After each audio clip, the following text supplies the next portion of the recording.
Thanks, ladies and gentlemen. King Island Scheelite is a brownfields project, and as the chairman said, it's in the final stages of a definitive feasibility study, and that's what we see today on the island, the old pit, which closed in 1990, and as well as the underground operations.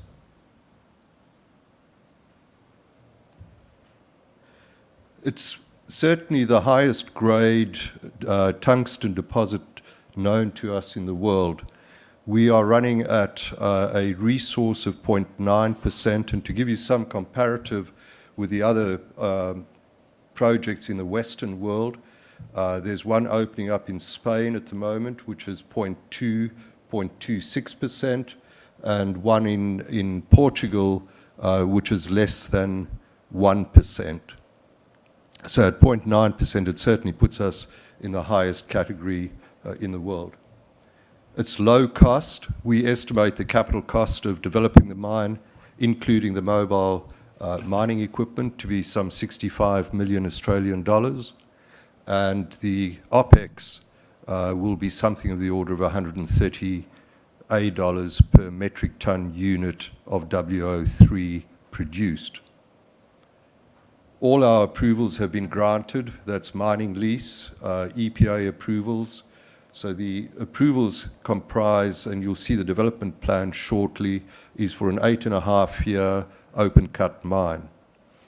We have substantial upside beyond that by being able to go underground for at least another 8 years. So all up with the existing deposit and as well as the exploration ground around the existing deposit will easily make a 20-year mine life. The infrastructure is all there. We own all the land around where the mine is on the mining lease, as well as the land next to us and between ourselves and the port. Unlike our previous speaker, we don't need any rail. We're some 700 meters from the port.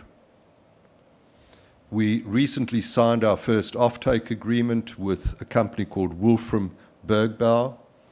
They're an Austrian company and a wholly owned subsidiary of Sandvik, the multi-billion-dollar international company involved in tool making and engineering. Where is King Island? It's halfway between Victoria and Tasmania. It comprises 1,200 people, 120,000 head of cattle, and some 500,000 wallabies. It's very, very famous, as you're probably all aware, for its beef and cheese. They export some 3,500 tons of cheese per year. It's historically been a mining town. At the heyday, Grassy had a population of some 1,000 people. Today it's down to about 80. It's very well serviced with flights from Melbourne and Tasmania. And today King Island also boasts 2 world-class golf courses. So the tourism industry has certainly increased significantly. So our open cut reserves, on which the 8.5-year mine life has been based, is 3 million tons at 0.73% WO3. The resource is 9.6 million tons at 0.9, and the resource includes the reserve. Historically, some 10 million tons of ore was mined out of both the open cut and the underground operation. That was at a grade of some 0.67%. So what we're moving forward to is a historically well-known processing of the ore, and so there's no magic science in any of this. In 2015, we actually dewatered the pit. When we got involved, Chris and I got involved, that was what we were faced with. We spent 3 months pumping water at the rate of 450 liters a second out into the Bass Strait, and that's what we have today. The water there is just the sump, and that remains to collect rainwater, and we empty that or pump out on a as-needs basis.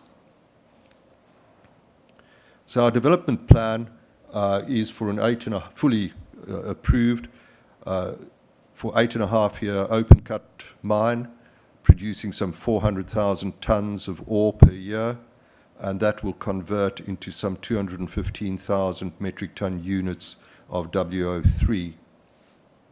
1 metric ton unit is 10 kilograms, and I'm not sure why they try and confuse people with the different unit measures.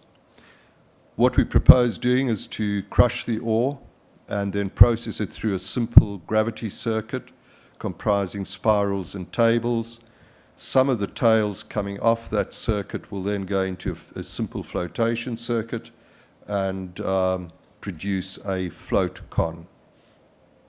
There is, as I mentioned earlier, opportunity to double the mine life of the existing operation through going underground from the toe of the final open cut high wall.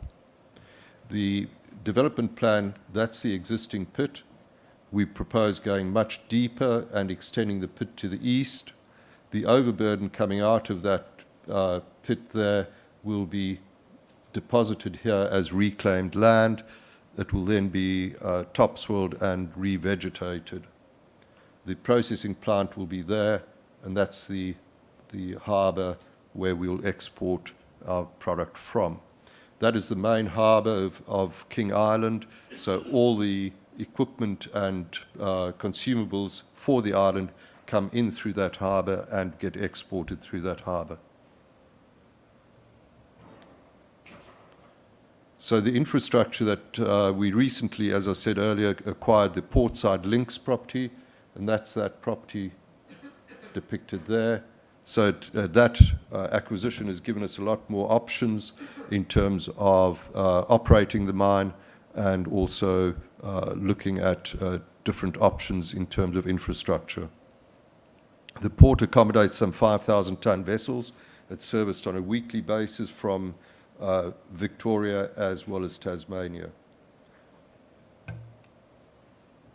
So our first European offtake, or first offtake in total, was with Wolfram.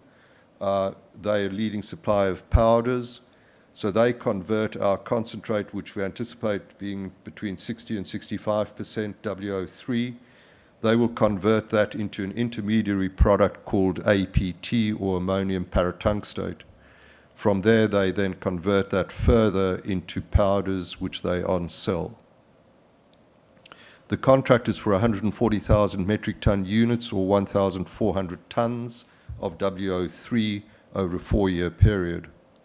That accounts for about 20% of our production. The price for the concentrate that we'll receive will be based on the daily published price of APT, which is around, or published on a daily basis by 3 different sources out of Europe. APT is 88.5% WO3 and is the commodity on which any concentrate or final product of WO3 is actually priced. We are in the process of negotiating 2 further offtake contracts, the one with an American company and the other one with a Southeast Asian company, and those should be concluded within the next 3 to 4 weeks. And that will see us fully sold out at about 85%. Most of these contracts will be take or pay, which means if the customer is unable to accept a shipment, they still have to pay, and vice versa. If we're unable to deliver product for any reason, we have to outsource that product for delivery to them. The capital structure of King Island Scheelite Limited is that we have some 262 million shares on issue. The price is currently around the 8 or 9 cents, giving us a market cap of between 22 and 25 million on a good day. The register is very interesting in that a number of the major shareholders are founding shareholders and founding directors of a company called XL Coal that listed on the ASX in some 2004, I think it was, and then was acquired by Peabody Energy in 2006-07. So a number of those shareholders are major shareholders of King Island Scheelite and have been shareholders for a long time and remain very supportive. We have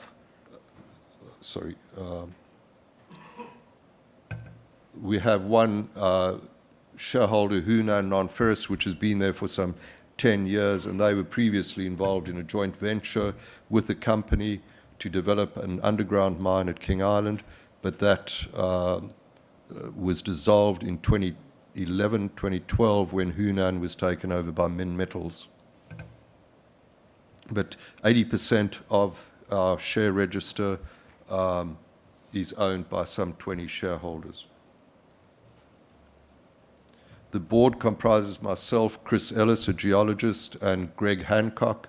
Greg became a non-exec director about 5 weeks ago. He took over from Alan Davies. Alan, who's the chairman of Cube Limited, was tied up with the ongoings of Cube, so he resigned or retired after some 5 years. What's the tungsten market all about? We have, it's a small market, 100,000 tons per year, and of that 100,000, about 30% is actually supplied from recycled material. So virgin ore production is about 70,000 tons a year. Between 2016 and 2017, the growth of that market was some 7%. We see the ongoing market increasing by some 2 or 3% in line with global growth. Where is the tungsten used? Most people think of tungsten as primarily in the armaments industry, but there you'll see defense only comprises some 6% of the tungsten consumption per year. The transport industry is by far the largest portion. Not that tungsten is actually consumed in the vehicles or aircraft, but they are used to manufacture the cutting tools for the engines, the chassis, the wings, and everything else in the transport industry. So as the aircraft industry grows almost exponentially, the increase in consumption of tungsten will follow suit. Mining and construction is the next largest. Mining and construction, as you're well aware from drilling, ground engaging tools, construction is really, I think every major city in the world is undertaking some or other tunneling, and of course you need tungsten for the drill bits and tunneling bits. Demand, of course tungsten is a strategic mineral for most areas. The US has a fairly large stockpile of strategic material of tungsten, and as well as the EU. As I said earlier, we see the growth rate at around the 2.5% per year. The major producer and consumer of tungsten is of course China, who produce and consume about 65% of world production and consumption, although a lot of the consumption is then exported out of China to the rest of the world. The price of APT has been fairly steady for the last 9 months, but it has fluctuated fairly significantly. We believe that those major fluctuations will diminish as time goes on because China has actually imposed significant environmental constraints on their producers, and their operating costs have increased significantly, and they certainly don't want to be running at a loss.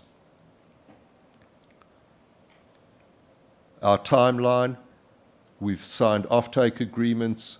We're now in the process of doing our financial plan and organizing the project finance. Construction, once we've reached conclusion of the financial plan and committed to the project, will be a 15-month lead time to actual production of concentrate. We see that happening in the first quarter of 2021, last quarter of 2020. Thank you very much for your attention. That's what the pit looks like. That's the portal to the old underground workings. And interesting enough, as we go deeper into the ore body, the grade increases to over 1%. Thanks very much. Thanks, Johann.